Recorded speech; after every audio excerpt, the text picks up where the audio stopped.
Sinabi ng Malacanang na ginagamit umano ni suspended Cavite Representative Kiko Barzaga ang pangalan ng Pangulong Marcos para pagtakpan ang kanyang disinformation post o pagpapakalat ng fake news. Ito ay matapos ngang suspendihin ng Kamara si Barzaga dahil sa reckless, offensive at irresponsible na paggamit ng social media.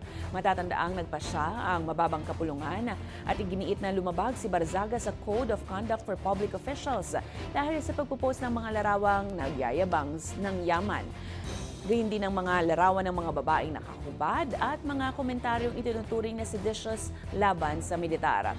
Gayunpaman, giit naman dito ni Barzaga, sinuspindi umano siya dahil kritiko siya ng Marcos administration na siya namang pinabulaanan ng palasyo. Ayon sa Malacanang, wala raw kinalaman si PBBM sa lewd post at disinformation laban sa AFP. Ayon pa sa palasyo, ginagamit lang ang pangalan ni PBBM para ma-justify ang kanyang disinfo campaign.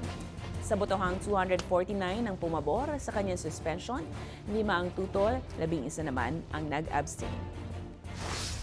Sa ating nakikita rito, ginagamit lamang ang pangalan ni Pangulong Marcos Jr. para ma-justify ang kanyang mga ginagawang disinformation.